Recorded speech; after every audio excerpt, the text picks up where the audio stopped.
Foreign investments could be expected, although a more transparent economy under a new regime could restore inflows of investment.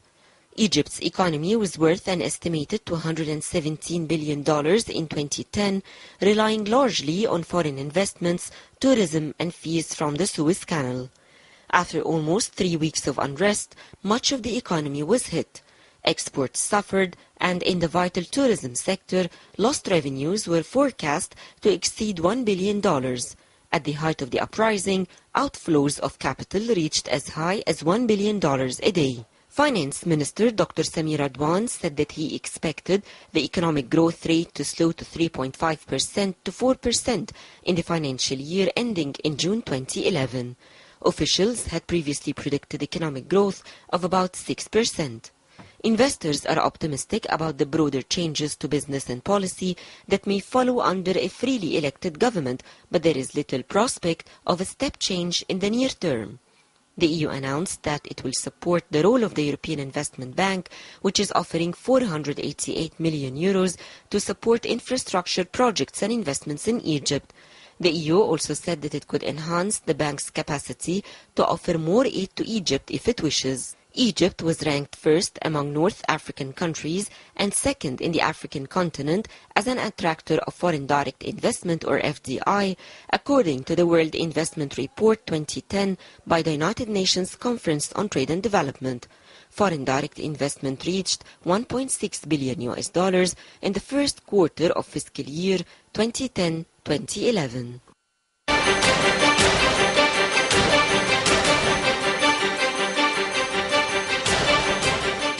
Thank you, Sally Lamnoun, for that report. Sally is also the editor-in-chief of this episode. It's time now to introduce to you Engineer Magdi Tolba, and he's the ex-chairman of the Ready-Made Garment Export Council. Thank you, Engineer Tolba, for being with us. You're welcome. Sir, many challenges lay ahead for Egypt to recover economically. Well, I guess security challenges, political challenges, to get rid of the sit-ins and protests that are continuing and derailing the work of many key institutions, including banks, how to get tourism back to work, how to resume trading in the stock market, and many, many challenges. How do you see the situation? How do you see the biggest challenges at the moment? Yeah, I see it quite dangerous, I mean, being in the industry and looking to the economy of Egypt, and looking for what's going on. I would say Egypt, I mean, somebody's driving the country to a disaster, I mean, the main income, of Egypt, is coming from the tourism, is coming from exports. As you know, nowadays, tourism completely goes down. I mean, we are talking about not more than 30% occupation nowadays in areas like Sharm el-Sheikh, Hurghada. It's much less in areas like Cairo, Alexandria, Upper Egypt. Exports, it's horrible, I mean, the last statistics showed that, I mean, this period, the last 2 months is comparison with the same 2 months as last year. We have a reduction of close to 40%. And I'm afraid that if it will continue as it is, it will end to a serious negative figures. So I would say I'm quite scared, I see it very gray. I don't know what's going on. I don't know for how long we are going to stay in such behavior. But everybody's affected, the local investors, the foreign investors. As you know, stock market is closed up till now. God knows what will be the results when they are going to open, So I would say somebody has really, I mean, all of us, this is a minute now that we have to think seriously that Egypt, is our country. And we have to have a priority, is to get Egypt out of such a disaster. But if it will continue that everybody is going to run, it's very selfish. I think, it's going to destroy everybody. Right. Let's talk about the political challenges, and of course in a development that satisfied, I guess, most of the public opinion in Egypt. There is a new caretaker prime minister, Engineer Issam Sharaf. He was there in Tahrir Square protesting for a regime change. He's known for his integrity. The first thing he did is that he talked from people in Tahrir and said that if he's unable to deliver, he will quit. Second thing he did on the second day, of course, after consulting and after almost finishing the formation of his new interim cabinet, he came to the state TV headquarters and talked to the Christian protesters and tried to cool things down and promised that their demands will be fulfilled. Now, politically on that level, how do you see that a new interim cabinet led by a figure like Engineer Sharaf, who has the respect and seems to have the trust of the entire society, could move things forward? I have to say it clear, Prime Minister Sharaf, is a good guy.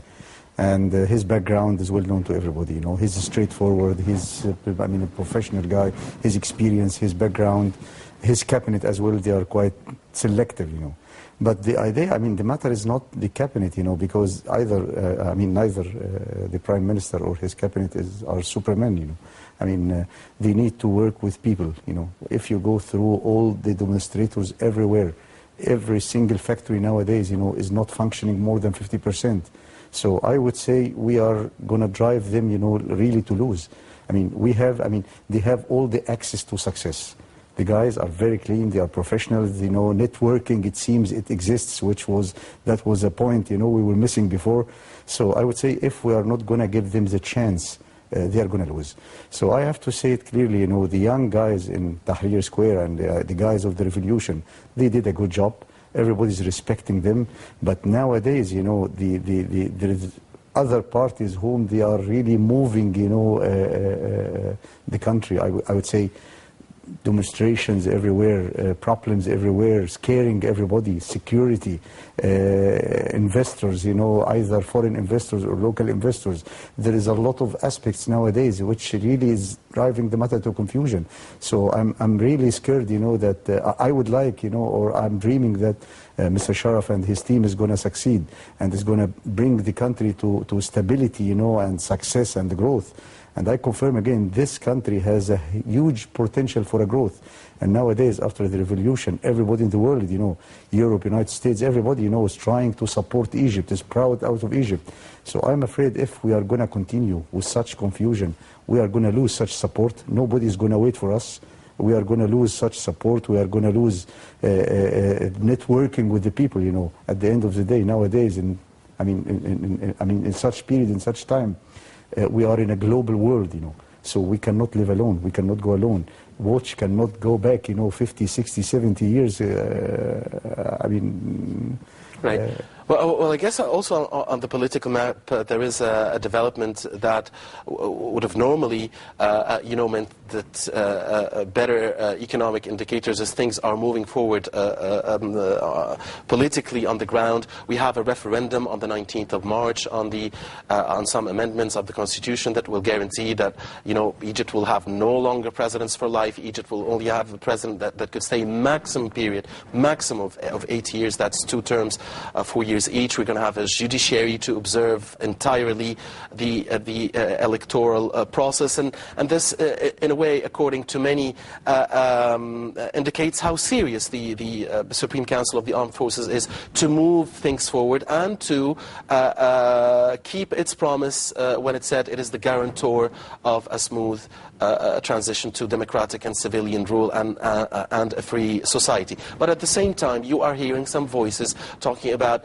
we need a new constitution and some other plans. And you also have differences amongst many other key issues, like people saying you can't have another president who will have these big powers next time around. So how do you see it politically moving?